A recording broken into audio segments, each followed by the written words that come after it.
جب اسماعیل علیہ السلام سے کہا نا ابراہیم علیہ السلام نے کہ بیٹا تیرے ذبح ہونے کا حکم ہو چکا ہے، کیا کہتے ہو؟ تو انہوں نے کہا جلدی کرو، یا ابا تفعل، یا ابا تفعل، ابا جلدی کرو۔ تو ابراہیم سمجھے کہ شاید یہ پتہ نہیں چلا اس کہ بیٹا تمہیں خبر ہے میں کیا کہہ رہا ہوں؟ کہاں خبر ہے، بڑا اچھا سودا ہے، آپ کے بدلے میں اللہ مل جائے گا، اللہ آپ سے زیادہ بہتر ہے، دنیا کے بدلے میں جنت ملے گی، جنت دنیا سے بہتر ہے۔ پھر معصوم بچوں کو خیال، ہاں میری ماں کو ضرور تکلیف ہوگی، تو اپنا کرتا اتارا اور اپنے باپ کو دیا کہ یہ کرتا آپ نے میری اماں کو دینا ہے، جب مجھے کبھی یاد کرے گی تو میرا کرتا دیکھ لیا کرے گی، تسلی ہو جائے گی، اور آپ نے اپنے کرتے میں مجھے کفن دے کے ادھر ہی دفن کر دینا ہے، ادھر نہیں لے جانا وہ مکے کی طرف کہ میری ماں کو وہاں تکلیف ہوگی، میرا کٹا سر دیکھ کر بغیر سر کے پورا دھڑ وہ اس کو تکلیف ہوگی۔ ایسا اطمینان سے، چونکہ اور ذبح ہونے والا بھی ایسی باتیں کرتا ہے، بابا میرے ہاتھ بھی باندھ دے، میرے پاؤں بھی باندھ دے، کہ ممکن ہے جب تو چھری چلائے اور میرا ہاتھ پاؤں ہلے تو تجھے لگ کے تمہیں تکلیف نہ ہو جائے۔ پیسے میں چین ہوتا، زندگی میں چین ہوتا نہیں، اللہ کو پانے میں چین ہے، اور ادھر وہ بھی اللہ کو ڈھونڈ رہا ہے۔ ارے میرے بھائیو، 60 برس کی دعا کے بعد بیٹا ملا، 60 برس دعا مانگی، یا اللہ اولاد دے دے، اولاد دے دے، اولاد دے دے، 60 سال کے بعد اولاد ہوئی، 84 سال کی عمر میں، 80 سے 84 برس کی عمر میں کے درمیان بچہ ہوا ہے۔ جب وہ 5 سے 10 سال کا ہوا ہے اور ابراہیم 90 کراس کر گئے، 90 کا بیریئر کراس کر گئے، جب مرغی کو ذبح کرتے بھی ہاتھ کانپیں، 90 برس 92 سال کا بڈھا تو مرغی نہیں ذبح کر سکتا، تو اس کو کہا جا رہا بچہ ذبح کر۔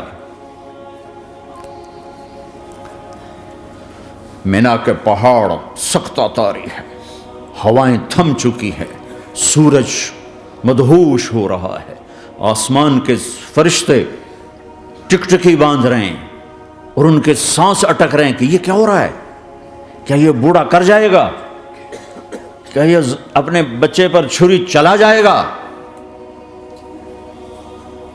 باندھ رہے ہیں ہاتھ اور پاؤں، اور پھر بچے نے کہا تھا مجھے الٹا لٹانا، سیدھا نہ لٹانا، کہیں تیری نظر پڑے میرے چہرے پر اور پھر تو رک جائے، نہیں نہیں نہیں، سیدھا الٹا۔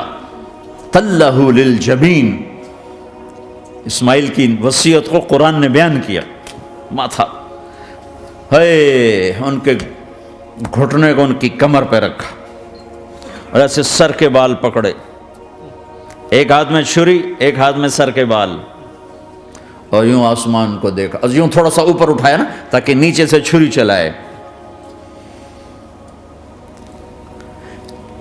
وہ چھری چلا کے مطمئن ہے، وہ چھری چلوا کے مطمئن ہے، پتہ چلا کہ میری سوچ غلط ہے، کسی اور طرف سکون ہے، جہاں میں ڈھونڈ رہا ہوں وہاں نہیں ہے، اپنی مرضی پوری کرنے میں نہیں ہے، اللہ کی مرضی پوری کرنے میں ہے۔ یوں پکڑا، گھٹنا رکھا، یوں دیکھا، آسمان کو دیکھنا تھا کہ فرشتوں کی چیخیں نکل گئی، کہا اے اللہ، ہائے ہائے ہائے، کاش وہ مینا کے پہاڑ ہوتے جہاں یہ قصہ ہوا، اب تو حاجیوں کی وجہ سے انہیں توڑنا پڑا۔ اے اللہ، کیا تو مجھ سے ناراض ہو گیا ہے؟ تو یہ سمجھتا ہے کہ اسماعیل کی محبت میرے دل تجھ سے زیادہ ہوگی؟ نہیں نہیں، میرے اندر تو ہی تو ہے، تیرے سوا کوئی نہیں ہے، اور اگر کوئی میرا تو نے امتحان لینا ہے میں حاضر۔ ایک اسماعیل کیا لاکھوں قربان ہو سکتے، چھری چلا دی۔ اگر میرا رب صرف دیکھ ہی رہا تھا کہ خلیل کہاں تک جاتا ہے، یاری نبھتی ہے کہ درمیان میں ٹوٹتی ہے۔ ارے تم سے بچوں پہ چھریاں نہیں چلوا رہا، تم سے کہہ رہا غلط کام چھوڑ دو، وہ تمہاری ہلاکت اور بربادی کا ذریعہ ہیں، یا موت سے ٹکر لے کے دکھا دو یا قبر کے گڑھے میں جانے سے انکار کر دو، یا موت کے بعد کھڑے ہونے سے انکار کر دو، یا میرے رب کی جہنم کو پانی سے بجھا دو، میرے اللہ کی جنت کو آگ لگا دو، اور کہہ دو کوئی اللہ نہیں، کوئی حساب کتاب نہیں، جاؤ جو مرضی کرو۔ ادھر سب کچھ مانتے ہو، ادھر اسی سے بغاوت کرتے ہو۔ یہ کیا اسلام ہے؟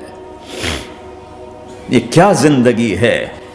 اے اللہ، ناراض ہو گیا ہے کہ میرے دل میں اسماعیل تجھ سے زیادہ نہیں، میرے رب ادھر تو ہی تو ہے، تیرے سوا کوئی نہیں ہے، تو ہی ہے۔ اور اگر ناراض نہیں کوئی میرا پیپر لے رہا ہے تو میں حاضر ہوں، یہ لے۔ اللہ اکبر۔